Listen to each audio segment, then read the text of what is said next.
Welcome to our very first episode of Bitcoining. I am your host, Fong Chua, and with me are the dynamic duo themselves in investment, real estate, Bitcoin, and crypto, Shin and Chan. On this show, our aim is to reveal Bitcoin strategies, opportunities to leverage Bitcoin, and what is going on with Bitcoin on a consistent basis. What that not only impacts your financial future, but a lifestyle to be a part of. Now, lots of people out there have Bitcoin. Lots of people out there do not have Bitcoin. They either are thinking about jumping into Bitcoin or thinking about what do I do with all this Bitcoin, which is one of the reasons why we're going to have this show. I'm very, very excited, Shin Chan. This is going to be an awesome time, great show, and I can't wait to hear more. So share with us, how do we get to where we are now with this show? Thanks, Fong. That's a great introduction. It's good to be here. Good to be talking to you. So yeah, this is our first show, first episode, and we just thought it's a good time to talk to people about what's going on in the Bitcoin world and the real estate world, and now that the two are kind of merging together, and how that could work going forward. So we're kind of just preemptively trying to figure out what are some strategies people can use if they have Bitcoin to generate another opportunity possibly in real estate. And if they have real estate, maybe they are looking to acquire Bitcoin, so it can work sort of both ways. And I'll let Chad tell our story about who we are, how we got started in this world, and what we see going forward. Hey guys, great to be here. Um, yeah, just a quick backstory about us. I actually started investing in real estate, did my first deal when I was 21 years old. And it was a mentor who was actually a realtor that had helped me. And I was just a starving student and part-time server at a cafe. And fast forward, I did some deals in Saskatchewan and Calgary. And then when I met Sheen, I was in oil and gas accounting, and we realized like both our dads were sick. They didn't have very long to live. They had, advanced stage of cancer. And so we just took a look at our life and thought, hey, what can we do so we can have more time and financial freedom with our families? And Sheen and I, we love to travel and both really like into food, so both foodies. So we thought, hey, why don't we look at another business, whether it be maybe a franchise or a restaurant, or we even looked at a food truck business. But she actually said, it was like trading one job for another job and less security. So we ended up doing more real estate. And we actually invested in a course that had a mentor and learned several strategies using real estate investing. And some examples are like, lease options, wholesaling, fix and flip, asset protection, things like that. And just creative seller financing strategies and working with homeowners to solve their problems. And within the first 8 months, we were so successful. We did 15 transactions in real estate in Calgary. That's where we're from. And I was able to leave my job within 8 months. And we were expecting our first baby, so we were both pretty excited being new parents. And then the following year, Sheen quit his job as an engineer, and so we were both at it full time with real estate. And then he got an offer that he couldn't refuse, and he accepted that offer back into his engineering job as a contractor for our own company. And then around 2014, like our dads were really sick, and at one point, Sheen's dad actually suggested, hey, why don't you guys look at Bitcoin and maybe mining it? And we were so deep in our real estate investing that we thought, hey, like, it doesn't make sense. Like something that's so digital, like you can't touch it. At least with property, you could go into it, you can smell it, see it. It's there. It's physical. So we didn't really understand that, and looking back, like I wish we would have done it, but that's kind of what started. And when we saw the writing on the wall with the real estate market in Calgary, just a lot of the values kept going up, and it was at such an unaffordable price that we thought, we weren't going to buy at this price, and it was a good time to sell. And so that's when, we thought, hey, we'll look at this Bitcoin thing. And so that's how it started, really. And we've been on a path of just learning every day, getting educated. I'm newly licensed as a realtor. It's only been a minute actually since I got my license. And what's so exciting right now is that I can actually help people transact in real estate using their Bitcoins and vice versa. So if you're a seller and you want to accept more Bitcoins, because that's the idea, is you want to be able to accumulate more Bitcoins and use it as a store of value, they could do that. Or if you're a buyer and you have Bitcoins that, you've accumulated over the years and you want to be able to use it for something, you can do that with real estate, and I can certainly help with that.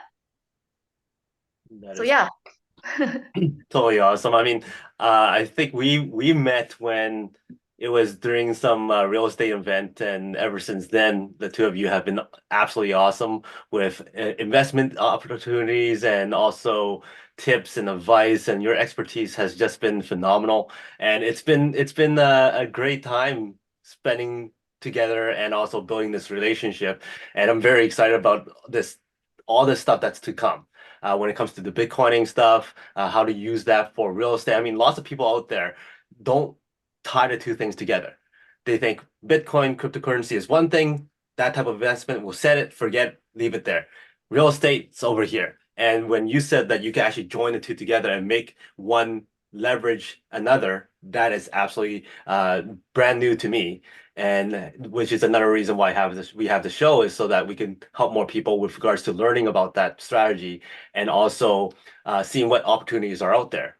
Now, Bitcoin is at a price right now that lots of people go, you know what, it's already over, right? It's too late for me. I'm not gonna buy anymore. And then if you look online, there's people going, no, now is the right time to buy. But at the same time, other people are saying, no, it's not the right time to buy. So what's the truth? I mean, so many people have these opinions. Everybody out there is saying one thing or another. But why should somebody jump into Bitcoin now? Great question. Yeah, I think when we first got in, we thought the Bitcoin price was crazy paying money for something digital that you couldn't really do that much with. And it was because we didn't know. And actually, that's probably the most common question we get when we talk to people about Bitcoin is like, I don't want to invest in it. I don't understand it. There is some technicalities to understand it, and not everyone, learns about programming and hashes and all that kind of stuff. So you don't really need to know what the technical reasons are for how Bitcoin exists. But I think the question people have is they're worried about buying Bitcoin and losing it, and that can't happen. And so when we got started, it was sort of around the 2015, 2016. We bought a bunch of Bitcoins and it was a lot cheaper back then and lost all of it pretty much because of this pyramid scam, we'll call it. Just because we didn't know. It's just for fun. We're like, we'll try this thing out. It wasn't a huge financial loss for us, but it got us learning a little about Bitcoin. So just getting your foot in the door is sort of the first step. I think what people kind of have to ask themselves is Bitcoin a legitimate asset now? Like people would say real estate's an asset, gold, stocks, bonds, hard cash. You can hold value in many different things. And for the longest time, Bitcoin wasn't seen in the financial world as a real world asset. And a lot of analysts would say, Bitcoin's going to zero. This funny money, people are still saying Bitcoin's going to go to zero, which is strange now because for the first time with this ETF opening up, the big financial markets have access to this, fake asset, this Ponzi scheme that's going to zero.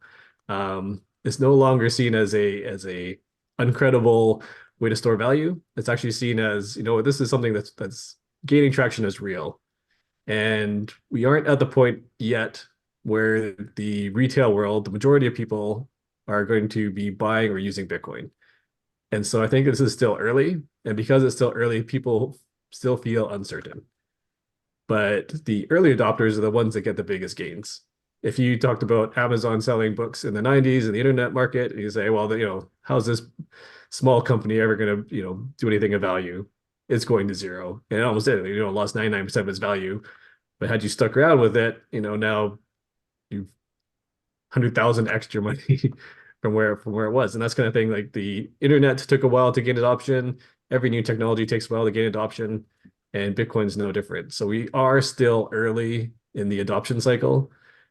Everyone looks back and says, well, if I bought it in 2011, sure, I bought it for pennies and now I'm a billionaire. that's time to buy Bitcoin. But looking forward 5 years, 10 years down the road, where could Bitcoin be? There is no real limit.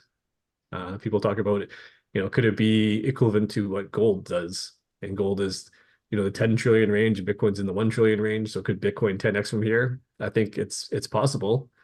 So if you are looking for potential gains, I think Bitcoin has tons of opportunity to grow still. It is still early in that sense. Don't get scared. Don't get the fear of I already missed out. I think people too right now are looking for the short-term gains, and Bitcoin, you kind of have to, I mean, it does have short-term volatility. It can be crazy. You can get, 20% moves in a day easily. But try to think about, like, if I bought Bitcoin and I plan to hold it for 5 years or 10 years, where could it be then? And I think that's the biggest difference between Bitcoin and a lot of other cryptocurrencies that are out there, is for, technical reasons don't have to get into right now, but Bitcoin is most likely to still be around 10 years from now. Every other cryptocurrency potentially could be replaced by a better version. That's just my opinion, not financial advice, of course. But for those people worried about missing out, I think it's still early. We'll put it that way. No, there's another group of people who are thinking that they missed out on real estate. And while real estate's tried, tested, and true, it goes up and down. However, if you look for somebody to tell you not to buy it, they'll tell you don't buy it. If you look for somebody to tell you to buy it, they'll tell you to buy it. So Yeah. why is now also the right time to buy real estate? Chan? Yeah, thanks, Fong. I have this saying, and it goes, the best plan or idea is created out of necessity, right? And so when I look at how we got started into it, it wasn't almost like it was a choice, but it was out of necessity. It was almost like I'm forced to not be able to save in dollars and hold it in real estate, and we were forced to hold it in Bitcoin. And now I love the fact that with Bitcoin, I have certainty, whereas real estate is not. I mean, there is some certainty, but there is still uncertainty. Like, what I mean by that is there's certainty in Bitcoin that I know no matter what, there's always going to be 21 million Bitcoins hard coded in the system. Like, you cannot change that. I also love the fact that it's the most scarce asset. And when we talk about digital, and I think of my kids, we have two young kids, 10 and 8, right? And thinking about their future, like literally everything they do is digital. So we're going from this revolution of this type of industry into more of a digital era. And so it just makes sense, right? So if banks are going into their own digital dollars, why not go into something that we know they could never print more of? So we were forced to do this out of necessity so that we can also transfer wealth to our kids and their grandkids. You're talking about the scarcity. The scarcity part is what kind of like blew my mind when it was just like, hey, this is not an option anymore. Like, we're forced to do this. Yeah. What are they just saying? Like, what's kind of interesting, I find, is that people are able to grow and learn and adopt a new form of investment in their minds when need be. So for instance, when you guys started into real estate, you said it was part of necessity that you got into real estate. You may or may not be too concerned about, is this the high market or the low market? We're going to find a way to make it work in either market. And same thing now. You're going to find a way to make it work, whether the Bitcoin is a high market or a low market. So my question now is for both of you, if somebody has a chunk of money, and I don't know how much that chunk of money is, and I'll let you guys decide, if it's $1,000, $10,000, $100,000, where should they go? Should they go $1,000 into Bitcoin and that's all they got? Or maybe they have $100,000, split that into Bitcoin and real estate. What's the best strategy? I think it depends on personally what they're trying to do with it. But here's the thought: is like Bitcoin is something that anybody can buy at any time. I mean, not everyone can afford to buy one Bitcoin, one whole Bitcoin all at once. But over time, you could put in $100 or $1,000 into Bitcoin. With real estate, it's a little bit harder. I guess you could buy a REIT, but if you wanted to go buy a house and manage a rental property, you have to have a certain amount of money and a certain amount of credit qualification together to purchase a house. So not everyone can go out and buy a house themselves, but anyone can go and buy Bitcoin. So for that reason, there's sort of no cap on how many people can buy Bitcoin. But for real estate, there will be people priced out of the market at some point. I mean, it's already happening. The interesting thing is, like Chad was talking about scarcity, is Bitcoin is the first asset that's ever existed that has a hard cap. I mean, gold is also very limited and hard to find, but as the price goes up, it gets more affordable to go out and search for harder to find gold. But with Bitcoin, because it's digital, you can't create any more of it. It's sort of stuck. Real estate has some similar properties in that there are certain properties that can never be reproduced. This could be location or the type of house or, those kind of things. So there's never two 100% identical properties out there. And in Calgary right now, we do have a scarcity, a shortage of houses, and that's sort of driving the prices up still as people move here. More people than there are houses, so prices go up. Supply and demand, it makes sense. But they can keep building houses, and they will try to. So at some point, it all depends on market conditions, which we can't control. So I think with real estate investing, what we always look for was cash flow.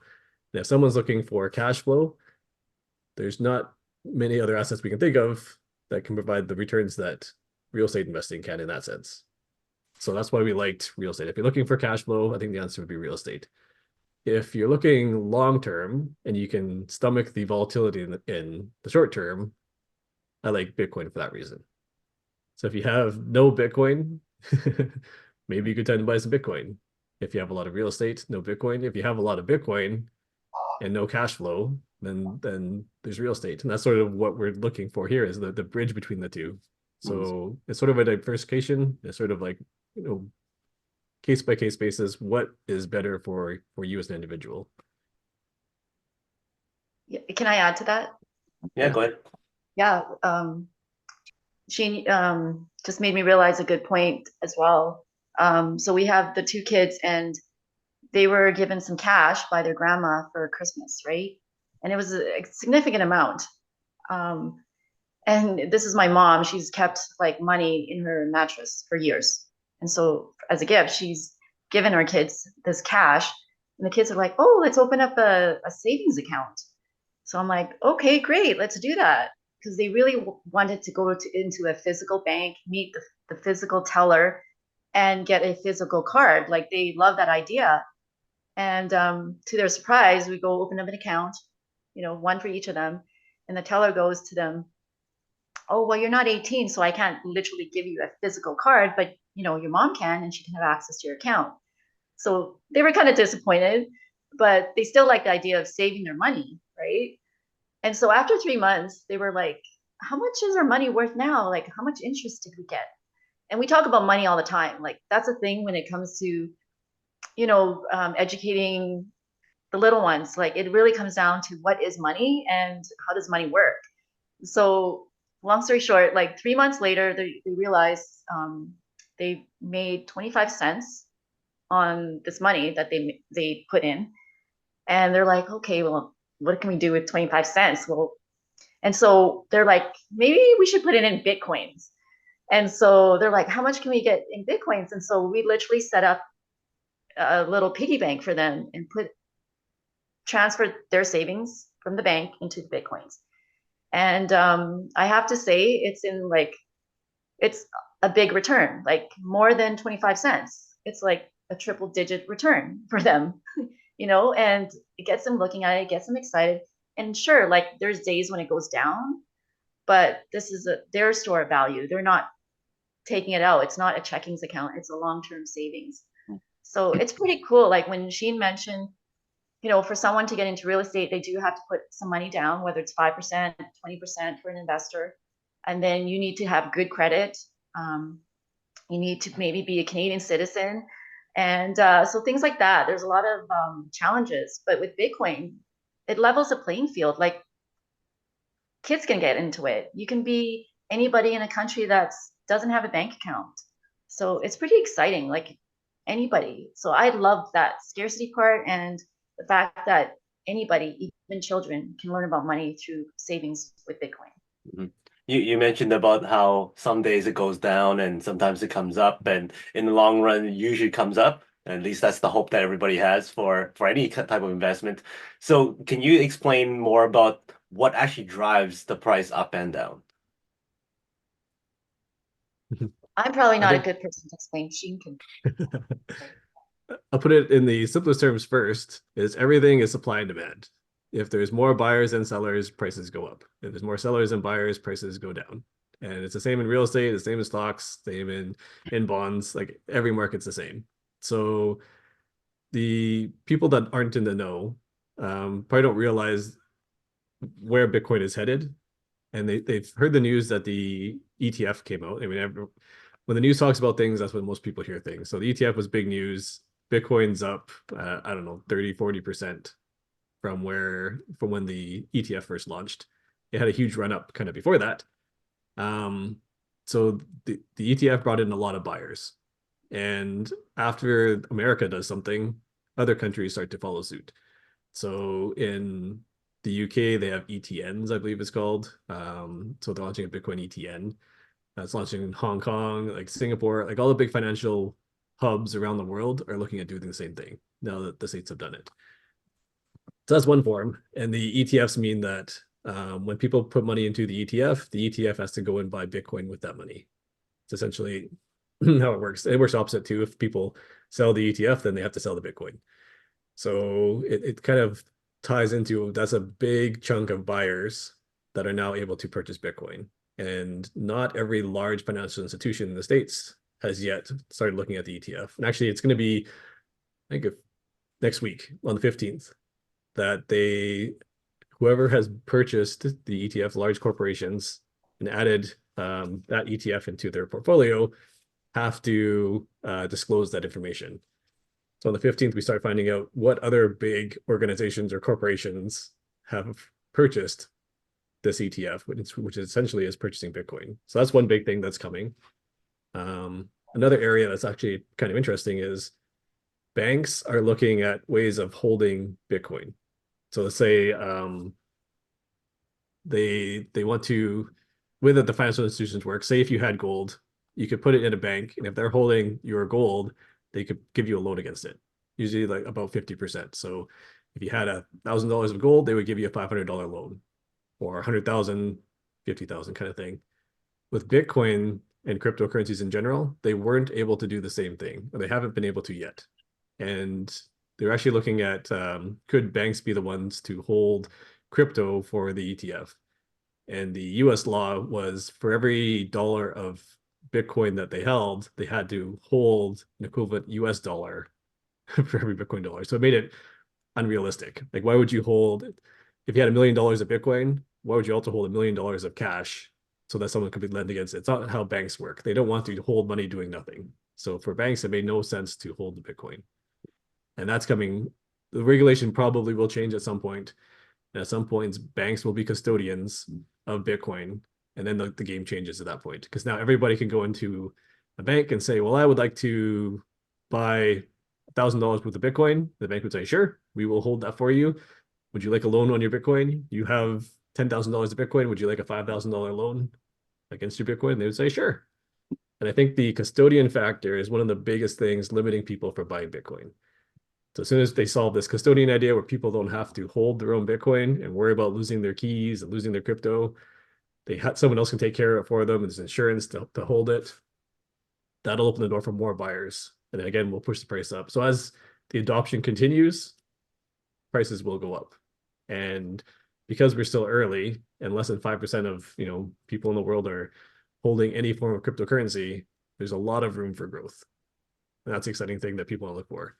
Why is Tesla worth hundreds of times what the revenue it generates? Is because people could see potential future growth in the technology. And I think Bitcoin is no different. That's pretty funny. I mean, like when banks first goes, you know what, we're going to cut ties with gold. Yeah, we're going to hold gold so that we can, lend more money out. Then they go, you know Yeah. what, we don't recommend this type of insurance and all that kind of stuff, but they buy insurance on themselves and then they lend money out. And then now, Hmm. yeah, we don't believe in cryptocurrency, but now let's hold cryptocurrency so we can then lend more money out. So it's kind of weird how banks keep on changing their minds on certain investments and certain assets. Now, you did mention before that uh, the likelihood of Bitcoin staying around for the long term is high. Why is that? Why is it that this out of all the other currencies is the most likely to stay? And for those people who are thinking, well, I still don't see it, I don't feel it, I can't touch it. How is this an asset? Yeah. Well, sorry, do you want to answer this, Chan? Do you want me to answer? Go for it, team. Doing All right. great. So for the longest time, the reason Bitcoin I think is so popular is the network effect. The number of people that are using it. And people, I mean, for non-Bitcoiners or people that don't know anything about Bitcoin, there's the code that was created for Bitcoin, right? And that's open source, meaning it's on the internet. Anyone can go look at it, download it, and run a Bitcoin node if they so choose. But what happens is if you were trying to replicate the Bitcoin network, the amount of equipment, the amount of people spread all over the globe that you'd have to acquire to recreate it is almost impossible. Like the network, the Bitcoin network is so big and so powerful, you can't get rid of it. It's almost like saying, how do we get rid of the internet? Right? At that point, like you can't. Bitcoin network and the internet are tied together in a way. You can shut down Google, you can shut down Amazon, you can shut down these big tech corporations, and it takes away a chunk of the internet for a period, but you can't get rid of the internet. It's almost like a self-sustained, self-growing web of people. You can't get rid of everything all at once. So the network is very hard to eliminate. Because Bitcoin is proof of work, meaning that you have the value is in people being part of the network to create the way that the transactions happen. Um, it will always be around for that reason.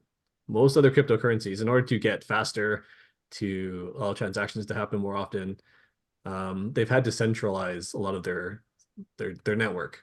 And by centralizing the network, it makes it more likely that it can be replaced or failed or taken over. So for that reason, I mean, there's Bitcoin and then there's almost every other cryptocurrency. I guess Ethereum was close when it was proof of work, but now proof of stake is kind of up in the air how decentralized that will always be. So for that reason, we talk about cryptocurrency, we talk about everything sort of besides Bitcoin. Ethereum is on the border between, is it closer to what Bitcoin is or what Ethereum or what the other cryptos are? But that's the reason why I think Bitcoin will always be around forever. The reason the other cryptocurrencies exist, for the most part, is to solve problems, to do things in a certain way better than Bitcoin, but they will never produce the network that Bitcoin has. So it's like the stability, but the longevity of Bitcoin, I think, is here to stay. There's lots of room for discussion as to what happens going on in the future and where Bitcoin is headed and the technologies that can be created from it. Like how do we use Bitcoins for day-to-day transactions? It's not really too great for that yet. And they have a concept called the Lightning Network that sort of helps with that, but there's still room for growth there. That could be the same thing as gold, right? Like, why do people still put money in gold? You don't use gold for your daily transactions, but it's still seen as a store of value and there's still a use for it. And you can still borrow against your gold. There's still lots of reasons for holding gold and silver and physical assets, or in some cases, paper gold. So you don't say gold is useless because you can't use it to go shopping. And if you wanted to, you possibly could. So for those reasons, I think Bitcoin has changed over time. It was initially like, oh, we're going to use this for all our digital transactions. That idea has sort of changed. People looking at it more of a Bitcoin is now a future store of value. And could Bitcoin go to zero? You can't eliminate the network at this point, or it's almost impossible to eliminate the network. So what would make it go to zero is if people no longer saw the value in it. And now that there's large financial institutions involved, it's unlikely that they would be putting billions of dollars of other people's money and their own money into something that they thought was going to zero. I like how you frame that because it's a mindset thing. Whether you believe it's going to be there, it's an asset or not, it's a mindset. Lots of people have the mindset that gold and stocks are assets. However, in reality, like you just said, lots of people are owning paper gold, so they don't actually feel it, touch it, see it, right? Mhm. It's just there somewhere. So if they have that same mindset with Bitcoin, it's more acceptable as that, yeah, it is an asset. So I like how you put that together. Now, when it comes to moving on with the show, what can people expect? What are people coming in to hear about? What are you guys going to be discussing throughout these next few episodes here? Uh, what's coming up? Yeah. So one of the reasons why I got licensed in as a real estate professional was to be able to add value to our local community. I mean, we have experience in real estate investing, looking at properties. I love it. But then now being in the Bitcoin space, how do we bridge that? And so that was a conundrum for me, so it took me a while. Like, I mean, Sheen was licensed as an agent in 2014.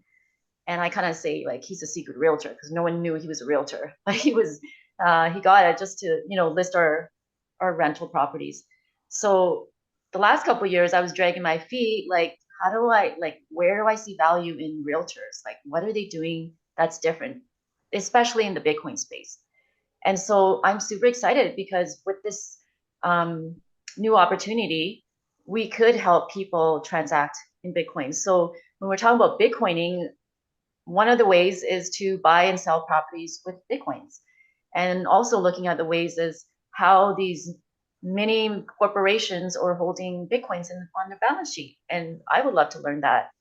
Um, and so when we started with real estate, we set up our little, the lawyer tells you got to set up a 3-tiered company. You got your holding company, active company, passive company.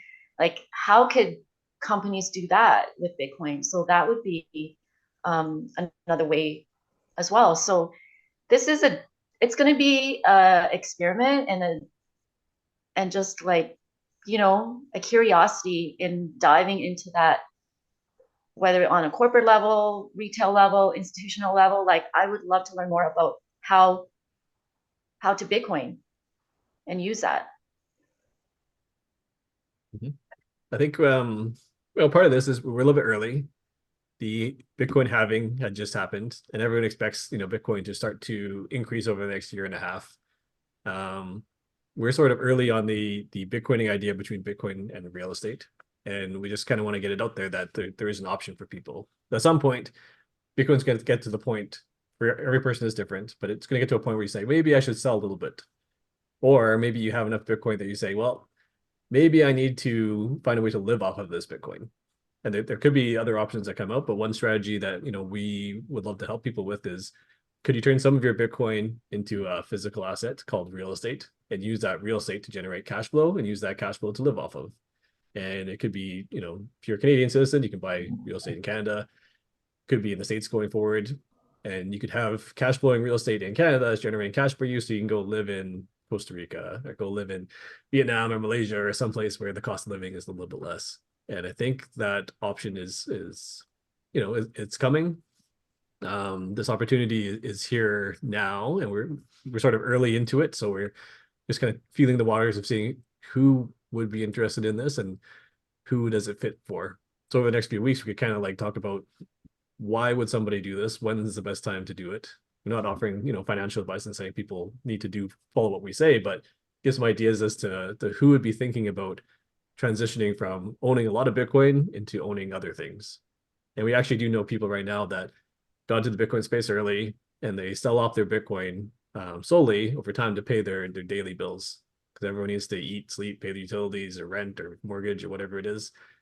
And they have a lot of Bitcoin, but they don't have cash. And there was a period of time when a lot of Bitcoiners got debanked. So they use Bitcoin, for reasons. Governments, don't want, or banks don't want to deal with people who were dealing with Bitcoin for money laundering and other sort of worries. So they got debanked, and now they can't get a mortgage, they can't get a credit card, so they have to deal in cash.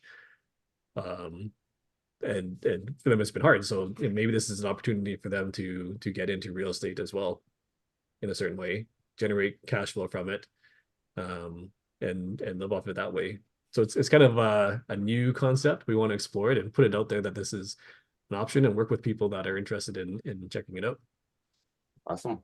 Well, it sounds like Bitcoin is here to stay, and if people aren't Bitcoining, then they're gonna miss out on a mindset or a lifestyle that's gonna change everything. So, something I'm very excited to hear more of. I know you guys have case studies and testimonials and stories that's coming up in the future episodes, and also updates on how Bitcoin's doing on a consistent basis, which is going to be very, very important because I'm sure everybody wants to know, okay, what's going on? Should I do it now? Should I do it now? Kind of thing. So, any final words from the two of you? You first, Shan. Oh, yeah, just besides being super excited about how we can help people in the local community, I'm really all about, offering value and how to collaborate with other businesses and, business owners, small business in our local community of Calgary. So if they want any more information, I'm on Instagram. I've literally just had started a business account. My handle is Living with Chan, and I love to chat, have a coffee. Yeah, that's great. I think some of the stories that we're gonna start sharing are getting interested. So what we're planning on doing in the next few weeks or months, years to come is starting to get to know people in the Bitcoin community. And originally, the original people in the Bitcoin community are often very eclectic. We'll put it that way. They're very interesting. They could be, people who want to live in a private island somewhere away from all the other people, not deal with society, and interesting individuals. We don't want to, call people out, but there's a lot of interest in that sense. I think it's moving to more towards a business world where there's people that are into finance, real estate, and money markets and stuff like that are now looking at Bitcoin and saying, well, how does this fit in with what I'm doing? And it's not just for the fringe case groups anymore. It's becoming more mainstream, and so we're seeing people from both sides, and we like to talk to them. We like to tell what are people thinking, what are people doing with Bitcoin, where is that going? And I think it's going to be very interesting in the next few years how Bitcoin adapts, and we can make some predictions on where that could be going, and the sort of the signs as to what's being seen. So we can talk about the news and what's happening, because I think there's a lot of very interesting things happening in the Bitcoin space going forward, and more people need to be aware of it. So bringing awareness to that. Awesome, nicely said. Well, first of all, last of all, I would like to say that thank you very much for the two of you, because if it wasn't for the two of you, I wouldn't be Bitcoining. So it's great to have the two of you on my side and helping me out. And I'm looking forward to seeing you help out a lot of other people who's going to be either joining us on the show or reaching out to you. So everybody out there, if you're thinking about Bitcoining, if you're thinking about real estate, cryptocurrency, all that kind of stuff, make sure you connect with Shin and Chan. You found their handles, you know how to connect with them, or just follow our show here because there's going to be a lot of great content on this show. And I believe we're going to be going on a bi-weekly basis every 2 weeks. We're going to have an update on what's going on, different strategies, different case studies, different stories. So stay tuned for that. And of course, remember that when you are Bitcoining, you are shaping tomorrow's economy. We'll see you later. Thanks, Paul. Thanks, Fong.